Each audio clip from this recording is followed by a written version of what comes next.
que nos estaban llegando desde distintos lugares.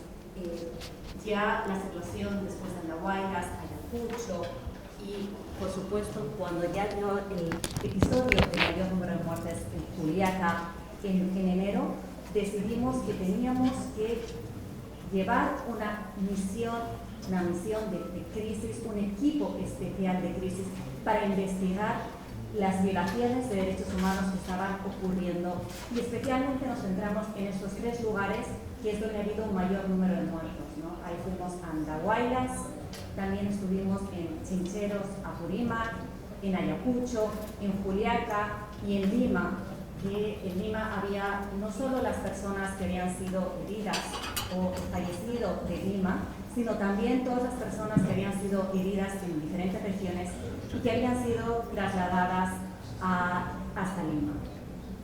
El informe cubre exactamente desde el 7 de diciembre hasta el 9 de febrero.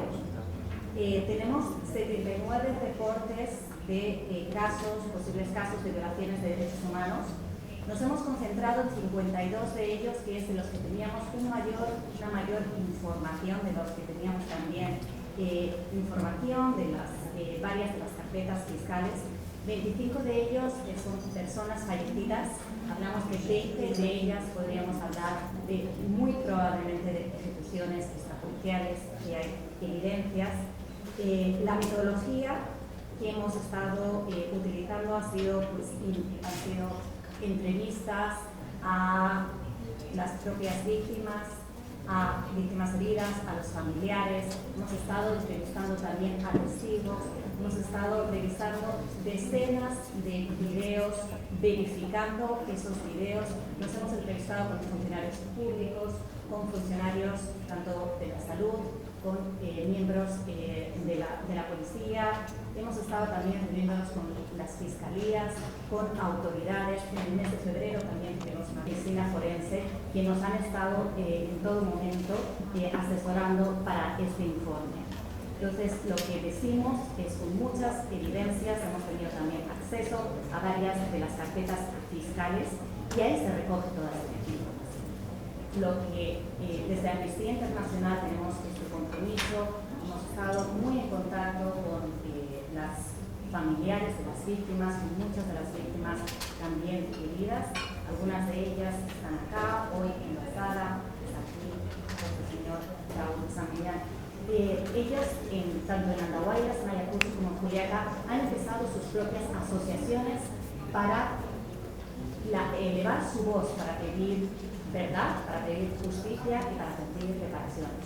Desde Amnistía Internacional nos comprometemos a seguir acompañándolos en esta lucha por la justicia, que sabemos que lamentablemente va a ser larga, pero que ellos están claramente liderando y nosotros queremos estar a su lado en esas exigencias que tienen, ¿no? De verdad, de justicia y de reparación.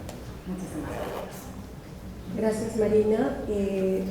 Ahora le voy a pedir a mi colega Agnes Callamard que haga la presentación de los hallazgos de nuestra investigación y los llamados que estamos haciendo al Estado peruano. Mi colega presentará en inglés, así es que les pediré a nuestras compañeros de medios de comunicación que requieran de interpretación que se coloquen sus aparatos de interpretación. Tenemos un equipo especializado de interpretación que nos hará el trabajo de comunicarnos. Y solo mencionar antes del inicio de esta presentación de los hallazgos del informe Racismo Letal, que también en el auditorio nos acompañan algunas personas víctimas de violaciones a los derechos humanos, familiares, que al final de la conferencia mencionaré también para que nuestros compañeros de los medios de comunicación puedan entrevistar. Agnès, ¿podrías presentarnos, por favor, los hallazgos de la investigación? Muchas gracias, Erika. Muchas gracias a todos y todas. My son wanted to be a professional. He was killed when watching a funeral from the hill. I see his room. I see his football equipment. And I cannot take it. I go to the street to feel better. I can't live. I cannot forget him. My son was hugging me when I was sad for my birthday. That was my son. I am just asking justice for my son. These are the words from a mother who lost her baby, who lost her child, who lost her son, and there are dozens more mothers and fathers like her. I met her in Andahuaylas 2 days ago. These are the words of the mothers and the fathers, of the brothers and sisters of young men killed by the military or the police because of the repression. These are the words of mothers, fathers, brothers, sisters seeking justice. And it is for them that we are issuing this report today, to ensure that their voice, to ensure that their anger, to ensure that their fears are amplified and lead to change, to demand with them that they and their loved ones who died are not forgotten, to request in the strongest way possible that they are not tainted by the toxic rush of propaganda portraying them as criminals or terrorists. They are victims of police repression. They are victims of military repression. They are victims of extrajudicial executions or arbitrary killings. And for that, they must get justice.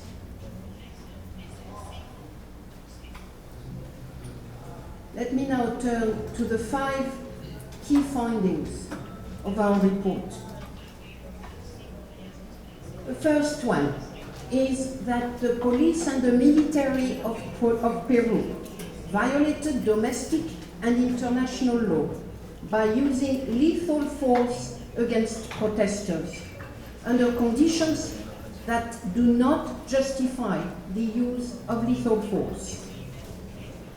The nation's highest authorities did nothing to stop it, even when dozens of lives were lost. Over 2-3 months, we have seen the same pattern of excessive use of force and use of lethal force. These, including the so-called less lethal force, such as tear gas or weapons prohibited for security forces, such as metal pellets, are in violation of international standards.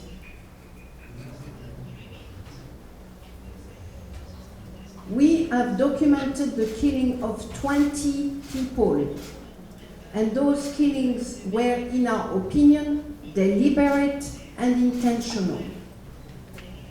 That means that these individuals were the victims of extrajudicial executions. They were defenseless, they did not carry weapons. Some of them were hundreds of meters away from the protest. Others were medics, taking care of wounded protesters. They were shot, sometimes long-distance rifles, in the chest, in the head, in the stomach. We also documented dozens of cases of people seriously injured, life-changing injuries. Bullets, metal pellets, tear gas canisters, tear gas thrown from helicopters, in contravention again with international standards regarding the use of tear gas in the context of protest. And many of the victims who lost their life were young men with hope, dreams, and families to care for. Their loss did not only cause emotional despair, but also has long-term implications on many families' financial well-being. Second finding, far from being isolated incident by rogue agent, the unlawful use of lethal force by the police and the militaries point to a deliberate, coordinate, organized state response over time. Given the sustained nature of the unlawful use of force in multiple parts of the country, we consider that this could only be amounting to a widespread attack against part of the population as part of a policy.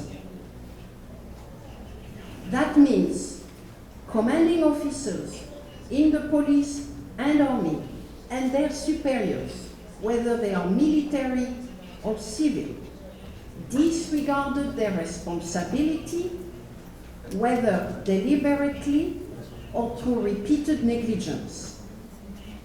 It means that the highest level of authority was involved either by giving an order to shoot or by failing to prevent the shooting.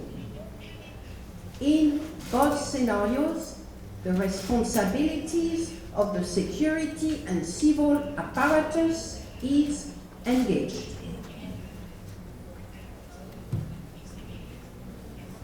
Thirdly, Peruvian security personnel only used lethal force outside of Lima, in areas where people are overwhelmingly indigenous, campesinos, and poor, even when the protests there were no more frequent or violent than in the capital or other regions. This is why we have entitled this report, Lethal Racism. We believe that the repression and the killings is part of a systemic racism against campesinos and indigenous people of Peru. The top of a systemic forms of violence rooted in racial biases. Fourthly, Peru's executive branch, including the president and the presidency of the Council of Ministers, stigmatized protesters as violent radicals and did not ever publicly demand accountability from the police and the army. One mother told us 2 days ago, "How can my 15-year-old child be a terrorist? How can a child who saved money every day to go ahead in life be a terrorist? You cannot treat an adolescent like this. He was my little one, my beloved child." Even though many protests were peaceful, the president deliberately spread misinformation without evidence, and instead of condemning the illegitimate act of law enforcement, she praised security forces as impeccable. The authorities labeled protesters as terrorists, causing significant suffering to victims and their relatives. Such a label, in Peru as in anywhere else in the world, amounts to creating the conditions where attacks and indeed killings become legitimate in the eyes of the society. Fifthly, the search for justice has been hampered by the failure of the authorities to carry criminal investigation promptly, thoroughly, and possibly impartially in the days following the killings. Some of my colleagues visited locations of protest and could still find evidence lying on the street, days, weeks after the incident took place. The establishment of the special unit by the Attorney General in Lima has been a source of many fears and concerns within the victims, among the victims and their lawyers. To this day, those concerns have not been alleviated. Hence, the questions regarding the process for the delivery of justice and the search for justice is lying centrally now within Amnesty's concern and of course the concerns of the victims. I will return later to speak about our recommendations. I want to give the floor to Raul, who is the brother of Marco Antonio. Muchísimas gracias, Secretaria General Agnes Callamard. He escuchado dando a conocer el informe. Me retrocedió en el tiempo. Recordé ese 7 de diciembre, en donde la vida la historia de nuestro país cambió. Un 10 de diciembre, donde empezó la masacre en el Perú, continuando con el 15, donde se intensificaba un poquito más, y donde nosotros en ese momento, desde donde vivimos, pudimos visualizar cómo se iba derramando la sangre en otros lugares, en otras regiones. Pero pasó unos días y nos tocó vivir a nosotros. Llegó ese 9 de enero, donde nosotros, en carne propia, lo hemos vivido. No era una escena de una película, era real. Tan real que hasta el momento uno no puede visualizar en la cabeza, no puede ver tanta sangre derramada, como mencionaba la secretaria. Personas inocentes, adolescentes de 15 años, una señorita de 17 años, un biólogo,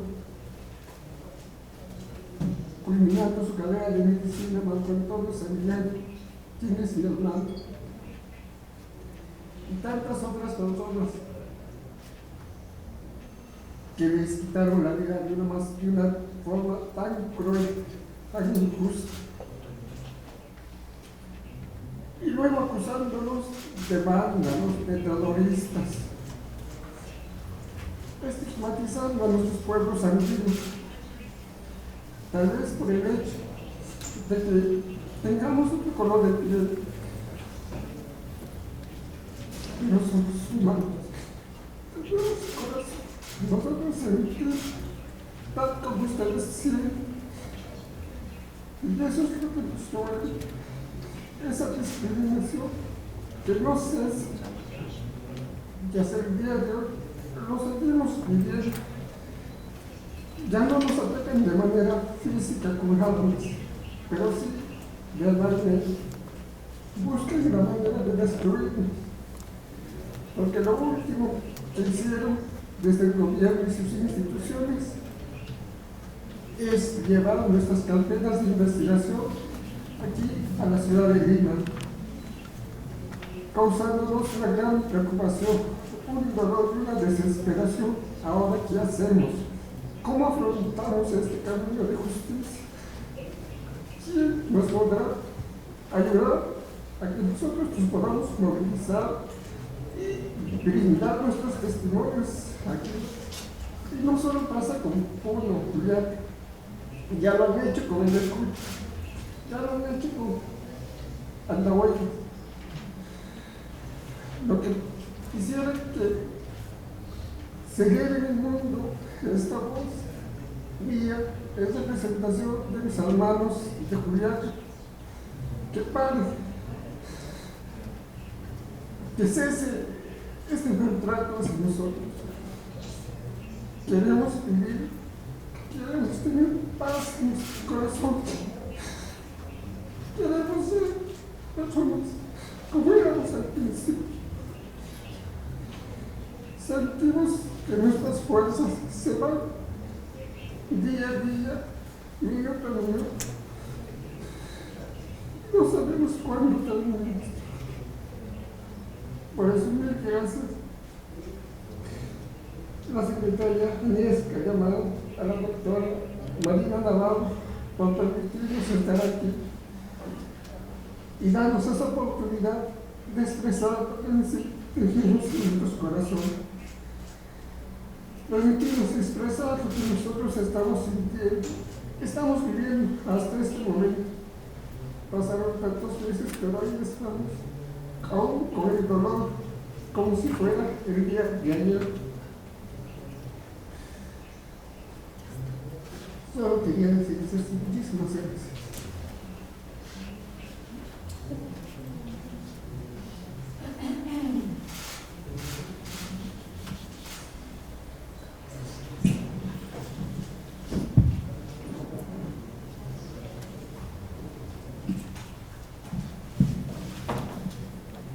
I think Raul's words speak far better than anything I could add at this point. The process moving forward must be victim-centered. This is why we are worried, along with the victims, with the fact that the special unit that has been set up is so removed physically, emotionally from the people who need to be at the center and the heart of the process moving forward. The responsibilities and the expectation of the Attorney General are very, very high, as they should be. What does that mean, to put victims at the center? It means that the process must guarantee victims' right to truth, right to justice, right to reparation, right to non-repetition. It means that the prosecutors must travel to the areas where repression took place, remain in the area to demonstrate that they are there for the victims. Only by being close to the ground will they be able to show serious intent in listening to the victims.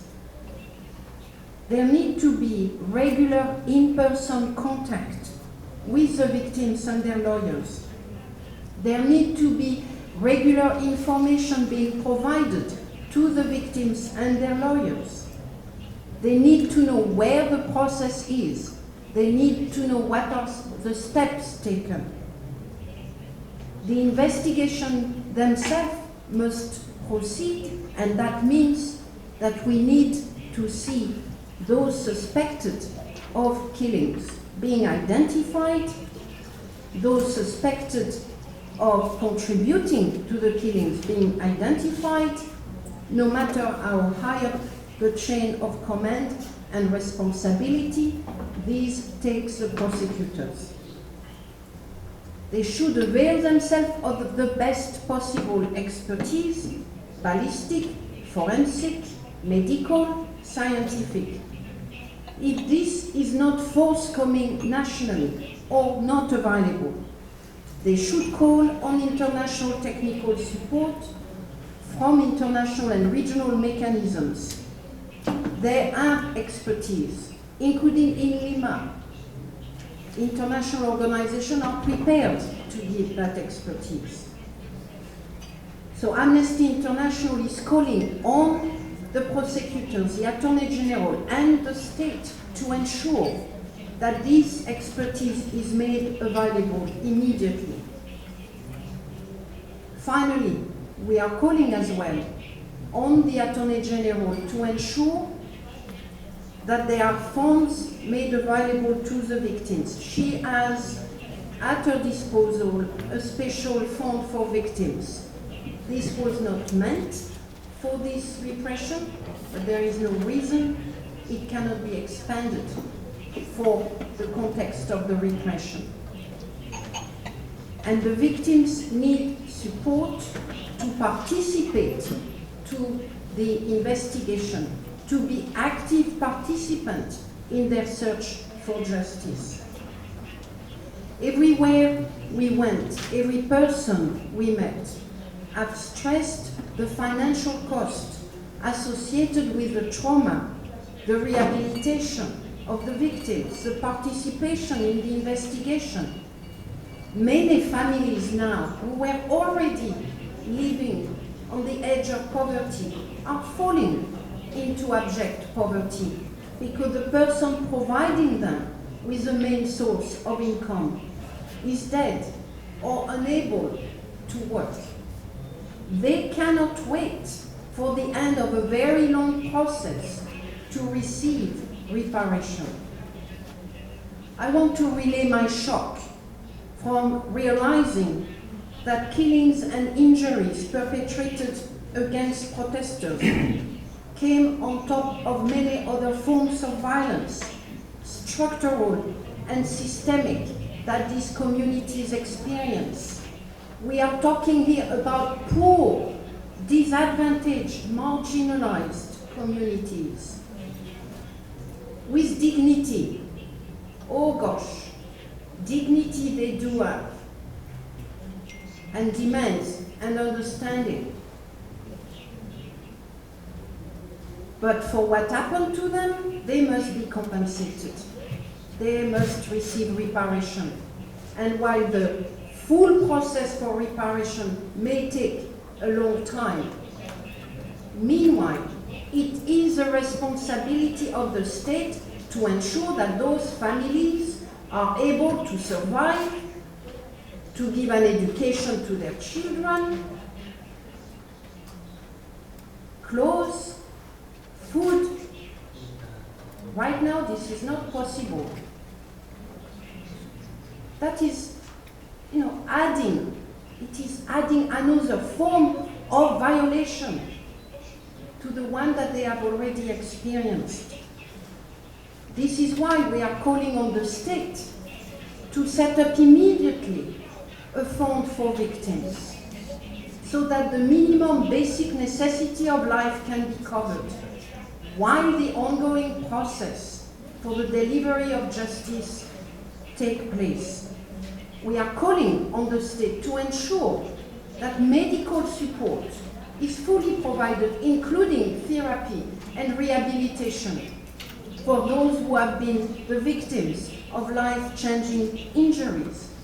We are calling on the state to set up scholarship for children of those families, because without support, those children will not be able to pursue their education.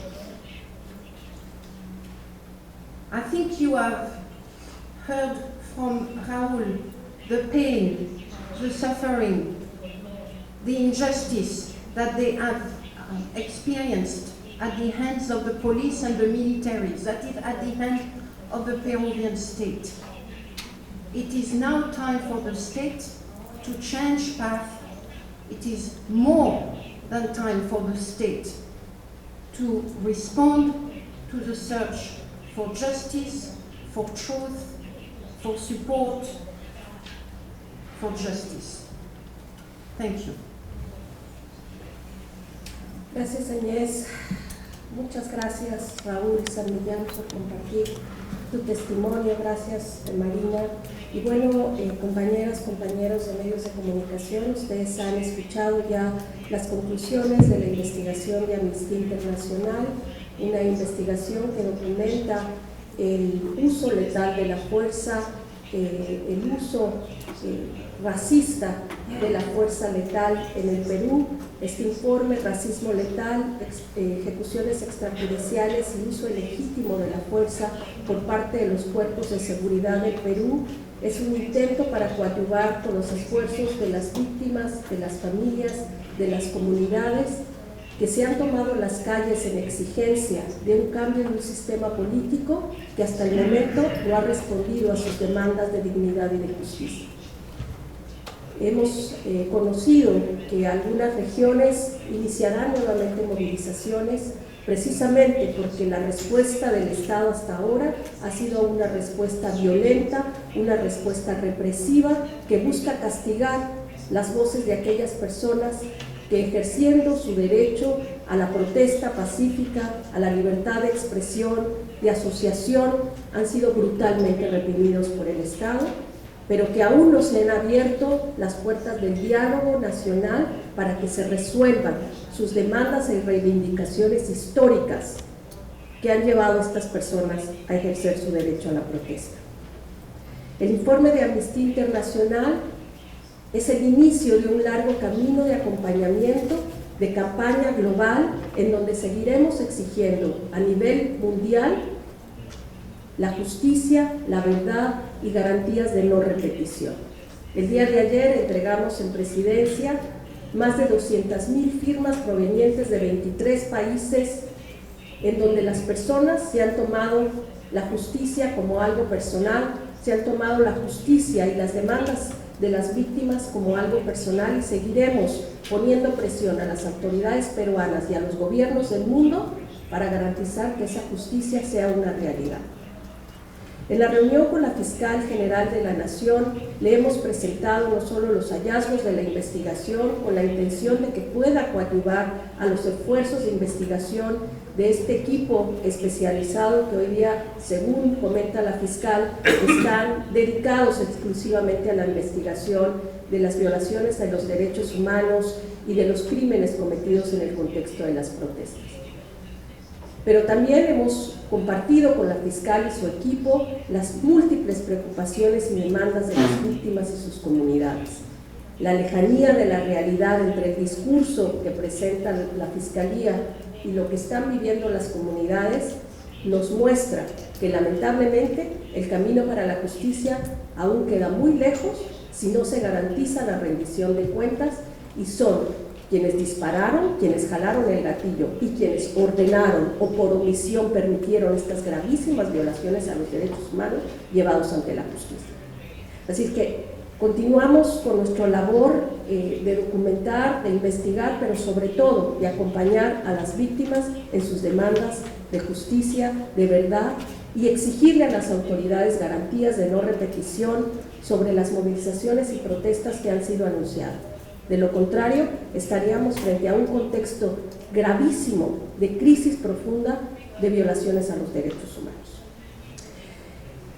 Quisiera yo abrir este espacio para nuestros colegas de los medios de comunicación para sus preguntas. También recordarles que entre nuestro auditorio se encuentra Mario, Karina, Dani y Ruth, familiares y a hoy día víctimas de violaciones a los derechos humanos, que también estarán a la disposición de dar entrevistas cuando demos fin a la conferencia de prensa. Así es que abriremos el espacio. Le pediría a mis colegas que me ayuden quizás con algún micrófono para asegurar que les escuchamos. Y acá tenemos una primera pregunta. En nombre del reporte, ¿cuál es?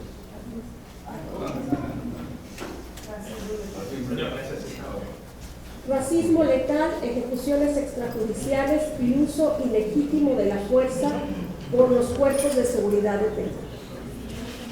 Tenemos acá primero una pregunta, por favor. Buenas tardes. Carlos Noriega, de Diario Página 12, Argentina.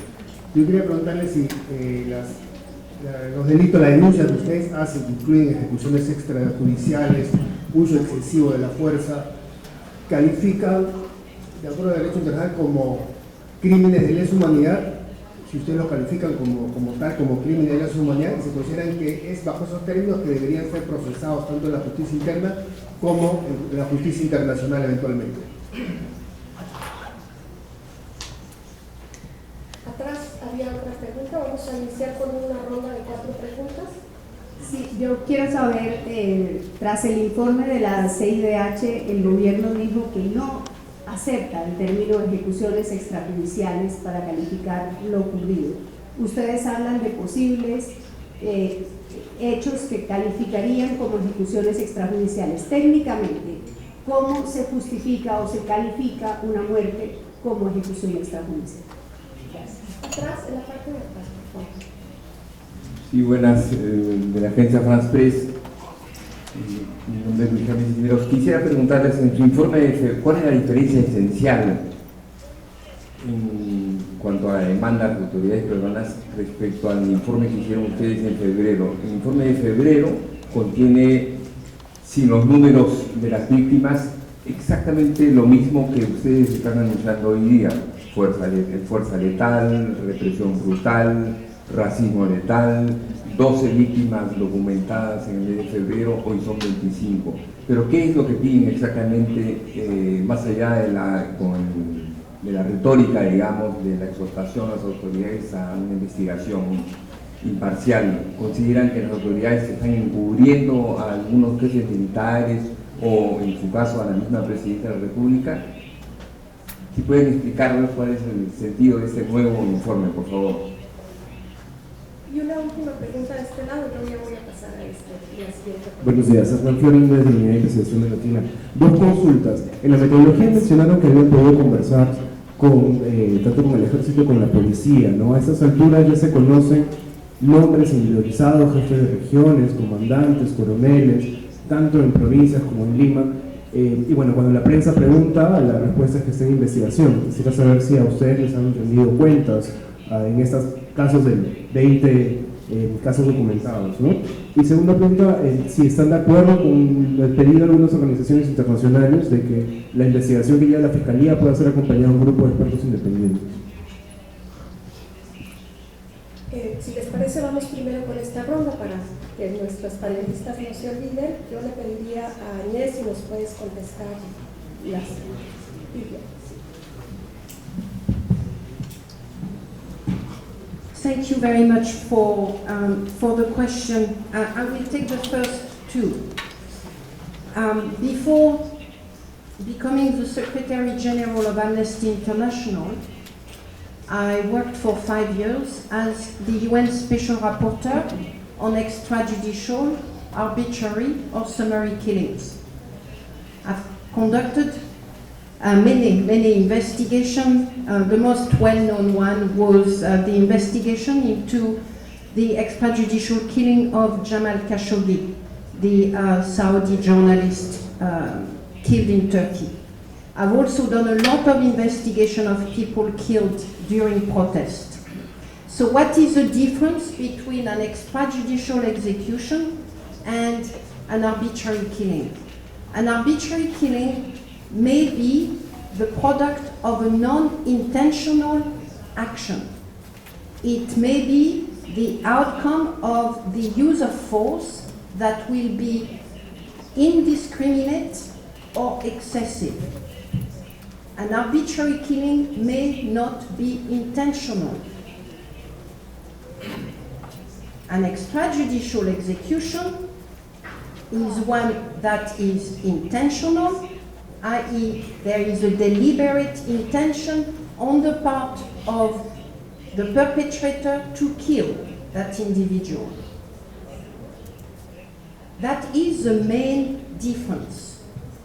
And we are concluding that 20 of those killings are likely to be extrajudicial executions because of the way they were killed, because of the type of weapon that was used, because of the location of the wounds, because of the location of the victims, because of the conditions and circumstances of their killings. For Amnesty International, these killings are not the product of an indiscriminate use of force. They are not the product of une balle perdue, a bullet that just, went its way without knowing where it was going. Those killings seem, on the face of the evidence provided, to have been deliberate. That's the main difference. Both forms of killings are extremely serious and constitute violation, and both forms of killings involve the responsibility of the state. In other words, neither extrajudicial execution nor arbitrary killings are an isolated incident by a rogue agent or representative of the state. They are both the outcome of a state enforced, a state accepted, a state wanted policy. And I think I've already highlighted the fact that in Amnesty's opinion, the nature of the repression, the fact that it was sustained over time, the fact that there was no change to the modus operandi of the police or the military, the fact that killings took place over and over again, point to the responsibility of the state, including at the highest level. Either there was an order to shoot to kill, or there was a failure to prevent the shooting. In both cases, I want to insist, in both cases, the responsibility of the state and the highest level of the state is involved. These are criminal charges. Failure to prevent a crime is a crime. Does that amount to crimes against humanity? We have not made that conclusion so far.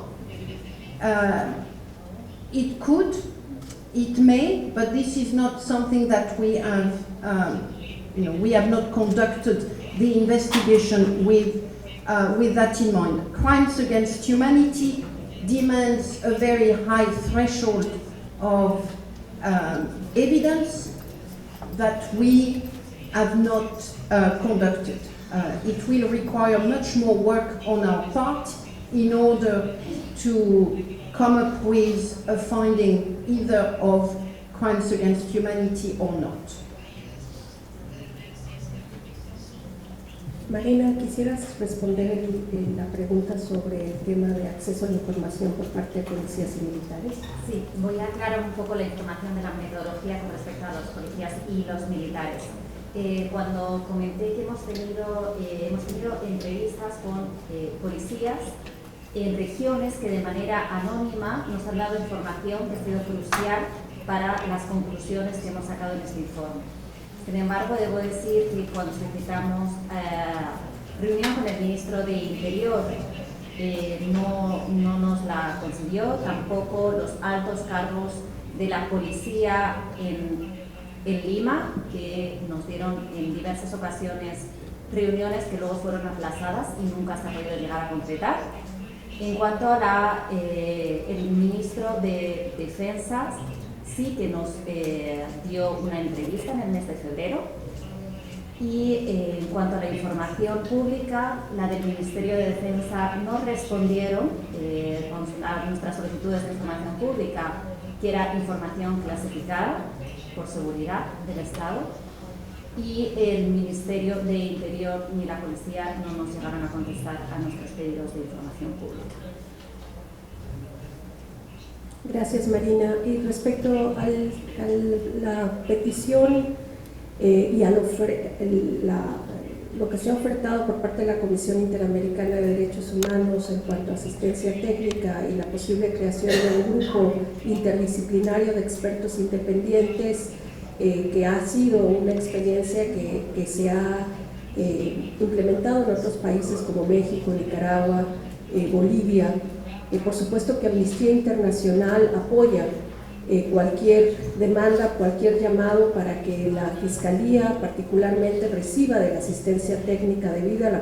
La propia Fiscal Nacional en la reunión del día de ayer ha reconocido que tienen recursos limitados, que hay carencia de cierta experticia, hicieron referencia a no tener experticia, por ejemplo, balística, que es indispensable para la investigación de estos crímenes también bajo el derecho internacional, y de ahí la importancia de contar con apoyo técnico especializado en investigaciones sobre graves violaciones a los derechos humanos por la magnitud y la dimensión del contexto en la que estas violaciones se han dado en el Perú. Sabemos que la Oficina del Alto Comisionado de las Naciones Unidas para los Derechos Humanos brinda asesoría técnica a través de la capacitación. La Fiscalía también mencionó que este nuevo equipo especial de 10 fiscales está recibiendo la capacitación por parte de la Oficina del Alto Comisionado. Hicimos referencia, y lo hacemos en nuestro informe, de la necesidad de seguir buscando asistencia técnica de órganos internacionales y regionales que tienen y cuentan con la experiencia para la investigación y documentación de estas violaciones a los derechos humanos.